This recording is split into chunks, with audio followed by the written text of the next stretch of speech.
اعوذ باللہ من الشیطان الرجیم بسم اللہ الرحمن الرحیم رب اشرح لی صدری ویسر لی امری واحلل عقدۃ من لسانی یفقہوا قولی صدق اللہ مولانا العظیم۔ آج ہمارا ٹاپک ہے مساوات۔ تو مساوات کے بارے میں آج ہم پڑھ رہے ہیں۔ اس سے پہلے ہمارا ٹاپک تھا اخوت۔ مساوات کے معنی و مفہوم دیکھتے ہیں کہ اس کے کیا معنی اور مفہوم ہیں۔ مساوات کے معنی ہیں برابری کے۔ معاشرتی خوبیوں میں مساوات کا مقام بہت اونچا ہے۔ اسلام میں مساوات سے مراد قانونی مساوات اور معاشرتی مساوات ہے۔ قانونی مساوات سے مراد یہ ہے کہ تمام افراد کے لیے ایک ہی قانون ہے۔ قانون کی نظر میں سب برابر ہیں، امیر ہو یا غریب، غلام ہو یا آقا، عالم ہو یا جاہل، سب کے لیے قانون کی پابندی کرنا یکساں ضروری ہے۔ اس سلسلے میں کسی کو کسی پر کوئی برتری اور فضیلت حاصل نہیں ہے۔ قانونی مساوات سے یہ مراد بھی ہے کہ تمام افراد کو ان کی اپنی اپنی معاشی، معاشرتی اور علمی ترقی کے لیے یکساں مواقع مہیا کیے جائیں۔ یہ بھی قانونی مساوات میں ہی یہ چیزیں آتی ہیں۔ معاشرتی مساوات سے اب دوسرے نمبر پر ہے معاشرتی مساوات۔ معاشرتی مساوات سے مراد یہ ہے کہ کسی کو کسی قسم کی سماجی تقریبات میں، عبادات کے موقع پر، یعنی جو ہمارے سماج کے اندر جو تقریبات ہوتی ہیں ان تقریبات میں، عبادت کے موقع پر یا عام اجتماعی زندگی میں اولیت، برتری یا فضیلت حاصل نہیں ہے۔ امیر ہو یا غریب، مسجد میں سب ایک ساتھ کھڑے ہوں گے۔ اسلام عام معاشرتی زندگی گزارنے کے سلسلے میں جو درس دیتا ہے اس میں نہ اونچ اور نہ نیچ ہے، یعنی اونچ نیچ نہیں ہے، برابری کا درس اسلام دیتا ہے، نہ برتری ہے اور نہ کمتری ہے۔ قبل از اسلام ہمارے معاشرے کے اندر بالکل بھی مساوات نہیں تھی۔ اسلام سے پہلے معاشرے کے اندر بالکل بھی مساوات نہیں تھی۔ ظہور اسلام سے قبل انسانیت مساوات کے تصور سے قطعاً ناآشنا تھی، یعنی وہ مساوات کے تصور کو جانتی تک نہیں تھی کہ مساوات کسے کہتے ہیں۔ کوئی اس بات کا دعوے دار تھا کہ وہ دیوتاؤں کی نسل سے ہے اس لیے بہتر ہے، اور کوئی اس باطل تصور میں مبتلا تھا کہ اس کی رگوں میں دوسرے لوگوں سے بہتر خون دوڑتا ہے۔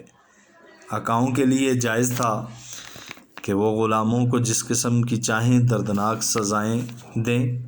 کچھ لوگ خدا بنے بیٹھے تھے، وہ دوسروں کو انسان ہی نہ سمجھتے تھے۔ قدیم ہندوستان میں ذات پات کا باطل نظام اس کی بدترین مثال ہے۔ برہمن تو خود کو دیوتاؤں کی نسل سے منسوب کرتے تھے اور انہیں اجارہ حاصل تھی۔ کھچتری اور ویش حکومت اور کاروبار کرتے تھے، جبکہ شودروں کی حالت جانوروں سے بھی بدتر تھی۔ انہیں انسان ہی تصور نہیں کیا جاتا تھا اور ان سے ذلت آمیز برتاؤ ہوتا تھا۔ تو یہی مثال قبل از اسلام بھی تھی کہ اسلام سے پہلے جیسے آپ ابھی موجودہ ہندوستان کے اندر ذات پات کا نظام دیکھتے ہیں، اسی طرح یہی ذات پات کا چکر جو تھا وہ قبل از اسلام بھی تھا۔ اب اس کے بعد ہے مساوات کی اہمیت قرآن مجید کی روشنی میں۔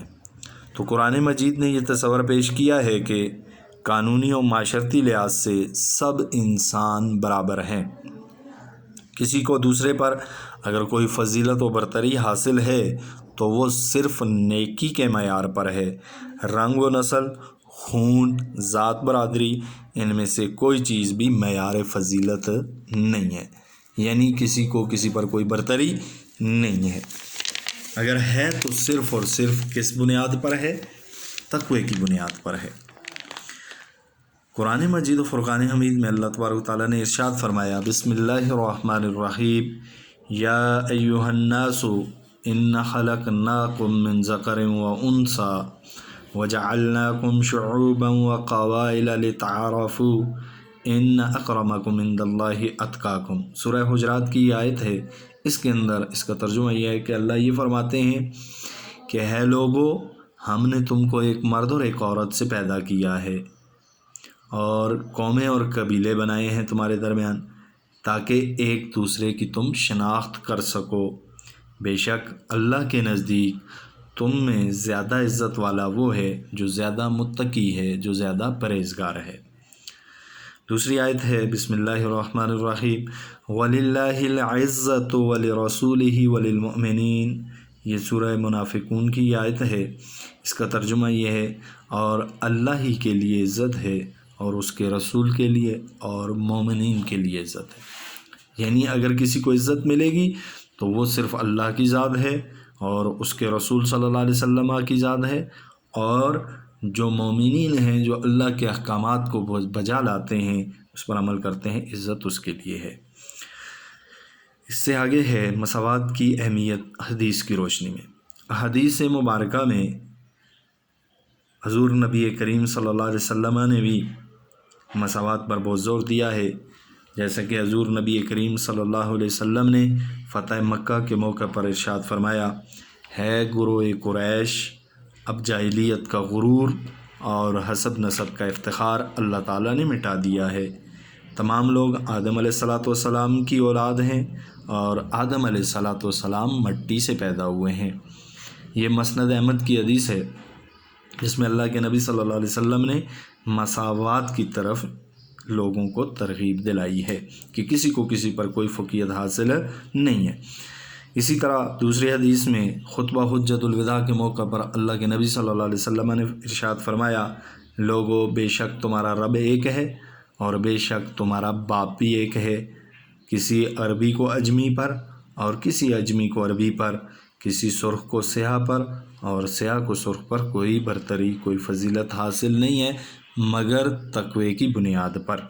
یعنی تقوی کی بنیاد پر دوسرے کو برتری حاصل ہو سکتی ہے، اس کے علاوہ کسی اور حسب نسب، مال و دولت اور خوبصورتی کسی وجہ سے کسی کو کوئی فضیلت حاصل نہیں ہے۔ اگلی حدیث کہ حضور نبی کریم صلی اللہ علیہ وسلم نے ارشاد فرمایا، اور حضور نبی کریم صلی اللہ علیہ وسلم نے اس حدیث کے اندر شدت کے ساتھ اس سے روکا کہ کوئی انسان کسی دوسرے انسان کو، خواہ وہ کیسا ہی ادنیٰ درجے کا ہی کیوں نہ ہو، غلام یا باندی نہ کہے، کیونکہ ہم سب اللہ تعالیٰ ہی کے غلام ہیں۔ اس طرح غلاموں کو بھی فرمایا کہ اب اپنے مربیین اور اپنے آقا کو آقا نہ کہیں، کیونکہ اس سے مساوات اسلامی میں فرق پڑتا ہے۔ تو حضور نبی کریم صلی اللہ علیہ وسلم کی احادیث سے بھی ہمیں یہ پتہ چلتا ہے کہ اللہ کے نبی صلی اللہ علیہ وسلم نے یہ فرمایا کہ کسی کو کسی پر کوئی فوقیت حاصل نہیں ہے۔ آگے ہم اس کی مثال اسوہ رسول صلی اللہ علیہ وسلم میں دیکھتے ہیں کہ رسول اللہ صلی اللہ علیہ وسلم کی زندگی میں مساوات پر اللہ کے نبی نے کیسے عمل کیا۔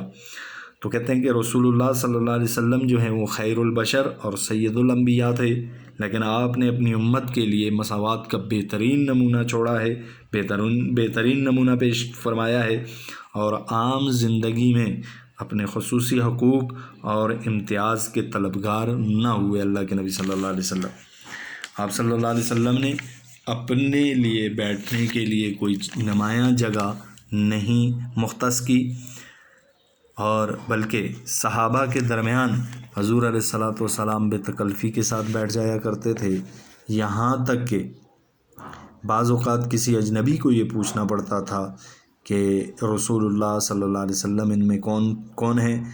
آپ صلی اللہ علیہ وسلم کا لباس عام مسلمانوں کے لباس جیسا ہوتا تھا، آپ کا مکان سادہ اور مختصر تھا، اور آپ صلی اللہ علیہ وسلم کی غذا بہت سادہ ہوا کرتی تھی۔ اسی طرح غزوہ بدر میں سواریوں کا انتظام بہت کم تھا، 3 آدمیوں کے لیے ایک اونٹ تھا، لوگ باری باری ان سواریوں کے اوپر چڑھتے اور اترتے رہتے تھے، حضور نبی کریم صلی اللہ علیہ وسلم بھی عام آدمیوں کی طرح ایک اونٹ میں 2 اور ساتھیوں کے ساتھ شریک تھے۔ جانثار صحابہ کرام اپنی باری پیش کرتے، لیکن حضور علیہ السلام فرماتے کہ نہ تم مجھ سے زیادہ پیدل چل سکتے ہو اور نہ میں تم سے کم ثواب کا محتاج ہوں۔ تو نبی کریم صلی اللہ علیہ وسلم کی زندگی سے بھی ہمیں یہ مثالیں ملتی ہیں کہ اللہ کے نبی صلی اللہ علیہ وسلم اپنی زندگی کے اندر بھی مساوات روا رکھتے تھے، برابری کیا کرتے تھے۔ آگے ہے اسوہ صحابہ کرام رضوان اللہ علیہ مجمعین کی زندگی سے ہم مثالیں دیکھتے ہیں کہ ان کی زندگی کے اندر بھی مساوات تھا کہ نہیں تھا۔ تو رسول اللہ صلی اللہ علیہ وسلم کی بہترین تربیت اور فیض صحبت کا اثر تھا کہ صحابہ کرام رضوان اللہ علیہ مجمعین کی زندگیاں بھی عملی مساوات کا بہترین نمونہ تھیں۔ فتح بیت المقدس کے موقع پر جب عمر فاروق رضی اللہ تعالیٰ عنہ معاہدہ طے کرنے کے لیے روانہ ہوئے تو عرب کے رواج کے مطابق آپ اپنے غلام کے ساتھ ایک اونٹ پر باری باری سواری کر رہے تھے۔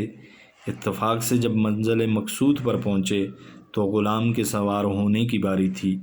اس نے اپنی رضامندی سے اپنی باری آپ رضی اللہ تعالیٰ کو دینا چاہی، لیکن حضرت عمر فاروق رضی اللہ تعالیٰ نے اس کی اجازت اس کو نہ دی۔ چنانچہ امیر المومنین حضرت عمر بن خطاب رضی اللہ تعالیٰ عنہ اس شان کے ساتھ بیت المقدس میں داخل ہوئے کہ غلام اونٹ پر سوار تھا اور نکیل حضرت عمر فاروق رضی اللہ تعالیٰ نے تھامے ہوئی تھی۔ تو مساوات کی یہ مثال تاریخ عالم میں کہیں نہیں ملتی۔ تو عزیز طالب علم ساتھیوں، یہ ہمارا آج کا ٹاپک تھا مساوات، جس کے اوپر میں نے آپ کو سیر حاصل گفتگو کی ہے کہ قرآن مجید کی روشنی میں بھی اور حدیث مبارکہ میں بھی یہ مساوات کی اہمیت پر ہم نے کیا کیا ہے، بحث کی ہے، اور پھر اسوہ رسول صلی اللہ علیہ وسلم کی مثالیں بھی پیش کی ہیں اور اسوہ صحابہ کی۔ وآخر دعوانا ان الحمد للہ رب العالمین۔